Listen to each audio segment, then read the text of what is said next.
And I've also created with Brenda Saunders, she's another speaker here, we just created a company called Women with Intention.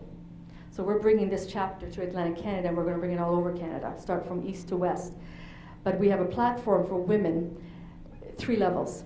The first level is you know, being in a job, but you know that there's something else you need to do.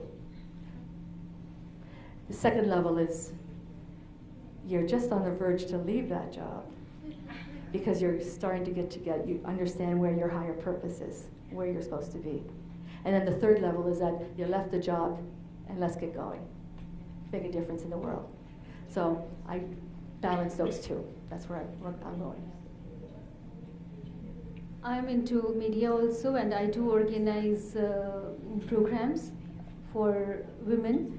I do Mrs. South Asia Canada competition for women, and apart from that, I'm running a quiz program in one of the leading South Asian channels in Toronto.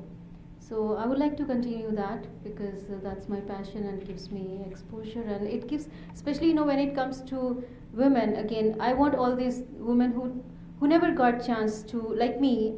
I was kind of dominated, kind of do this, and most of our women are like that. So I want them to come out and participate and make most out of themselves, to groom themselves or to participate, to come out. And they can do it after a certain stage or a certain age when their kids are grown up a bit.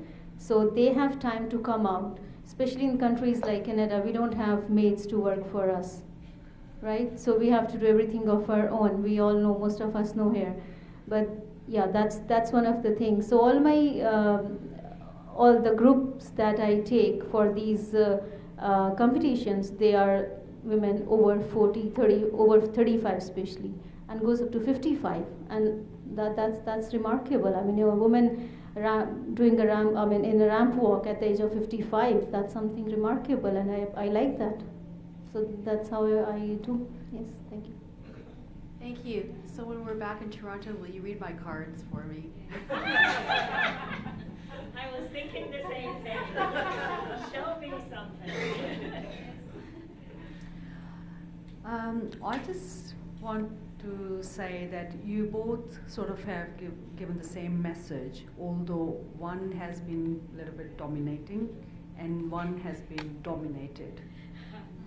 And it's quite interesting that the message you both have been giving is same, understanding yourself, and then which is amazing. But I think sometimes if you've been dominated so much, you perhaps can completely lost. You just don't know how to understand. I think your kids then became your support to bring you at that level, which you maybe just didn't know how else you could have achieved where you are today, because you felt like blaming. And I'm just interested, at what point your husband actually stopped that controlling behavior, where you were able to then, take that lead, which you were not able to take till then?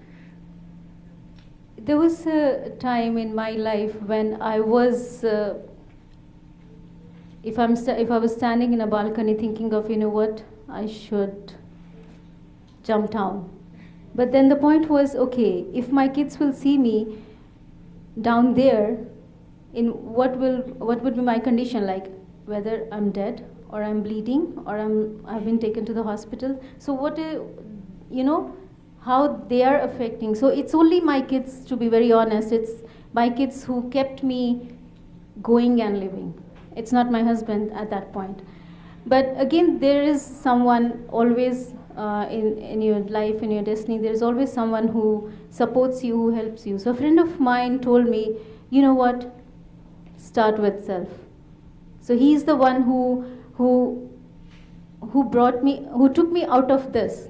It took 3 months, day and night, chatting, talking over the phone, and it's from there. And when it comes to my husband, to be, again, he's not up to that level yet. Indian men with that teachings in a way from the family. That's how they are, we all know. So it's me who has changed. It's not him that has changed to that extent. The only thing he has understood now that I'm not going to stop. I'm going to work. I'm going to go out. There's nothing he can do. So he has to change. Yeah. Yeah, there's nothing he can do. Either he can leave me or he can stay with me. But if he sees like his wife is doing so much, then it's good for him to stay with me, right? That's it. How much for the people? Hello, thank you. This is so wonderful. I have a question for either one of you. This work is so powerful, and I'm wondering if you have aspirations to take this work to children. So I know, Kim, you talked about you were a school teacher before. I was just thinking how powerful it would be for children to get this, like get it young about the power of forgiveness.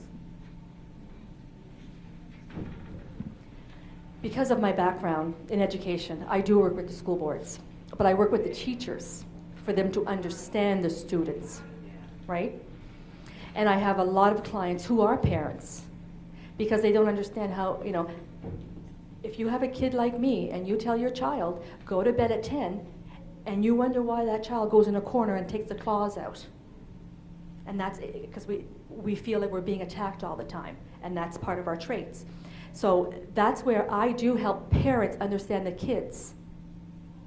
At the kids at that time, everybody's pure and simple when they come in, right?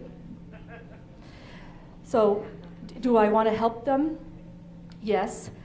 I spent 20 years of my life with children. 22 years. I don't have any kids myself, but I spent 22 years with children. Do I want to do it anymore? I want to do it differently. I want to do it differently. I want to have a bigger impact on them, where they begin to understand that a lot of people feel that, just like I thought, why am I so mean? How come I can't be as nice as you? Sometimes just understanding yourself better, it is normal and you're okay. And that's the impact I want to have on them. I have them in a larger group. And that's what I've been doing. Does that make sense? Is it possible to do it long distance with you? Yes, yes, via computers, yes. Thank God, computers. Again, one good thing and one common thing between Kim and me is like we were both teachers. I was a teacher back home. When I was in India, I was a teacher.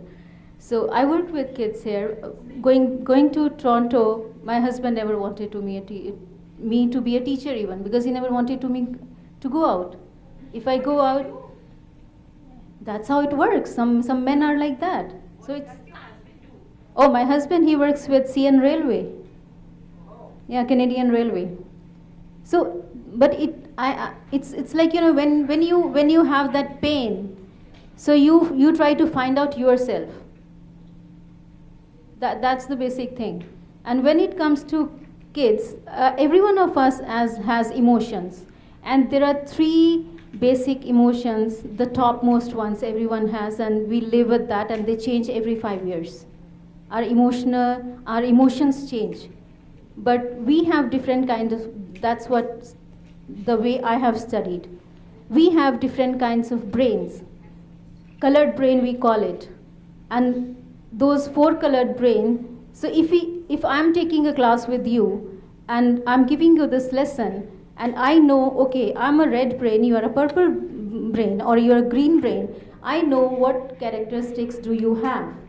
So those characteristics can make easy for me to cope up with you, to go a long way with you, because now with certain things, with your emotions, with your brain, or with all those things, I can make out that, okay, this person can do this and I can do this, and now that understanding, it becomes more easier. So I did this course from American Institute of Business Psychology.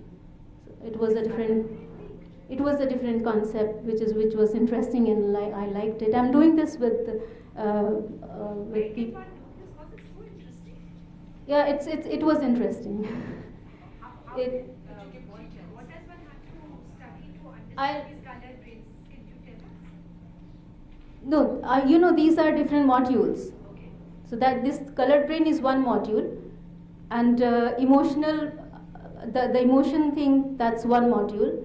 So, but yes, I mean, to me that was interesting. I never knew like emotions do change. I said, no, I'm born with it, and that's how I was brought up, so it doesn't change. But yes, they change every 5 years. What are the 3 emotions, and how do they change every 5 years? No, it's not what are the 3 emotions. There are 8 emotions. There are eight top 3 are top 3 with every human being, and they change. They change with time, they change with age, they change with experience.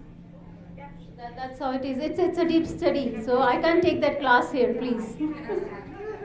It's not a workshop, sorry about that, but we can always talk after the Hi, I just have a statement, and the statement is relating to the information that we just heard.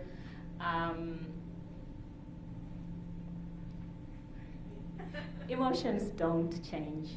No? We were born with certain sets, and you can learn so many competencies, but you have some that start with you from an early age as your natural instinct, and then there are different sets of complex emotions on top of our most basic emotions. And then at different stages, you feel different emotions, but you don't have some emotions, and then they change later. I just want to say it. Okay. I'm not saying what you're saying is not true. I study emotional intelligence, and I make programs for schools, and we study EQ for so long. I'm not here to say somebody's, but I'm just Elaborating. if you come at 1:45 at my session, you will see more about emotional intelligence. Yes. It's okay. You can see it on YouTube later. But I just wanted to make that, there's so many sets. You have natural ones, fear, happy, surprise, all of those. And then you have some that are contempt, and then you have some that are serene. All of those, you feel them at different stages, but you don't have some, and then you lose them. You Yeah, just, yeah. it's the same thing though. I mean, you went to the state, that you're talking. and yeah, it's the same thing. So I would like to ask you one thing. Do you believe that people come into our lives for a reason? yes. Yeah. Yeah? And they ensure that the changes in ourselves is made because they are there. Just their being there is the catalyst that changes our lives. Do you believe that? Either of you. Do I believe? Yes, I do. I do, and I believe a lot of nice people have come into my life, so I can mirror image what I need. My husband is the complete opposite of me. Very accepting, forgiving, unbelievable. And when that moment that I woke up, I realized I got what I asked for. And because he is so accepting, forgiving, nice, he was with me all throughout the steps of me understanding myself better to become the person I am today. And thank God he was patient. Yeah, I would say like either at work or outside, wherever, but whenever you meet someone and whenever you need someone, you are, this is my experience, so I'm saying according to me, I do believe that there is someone with you at the time when you need someone. And that's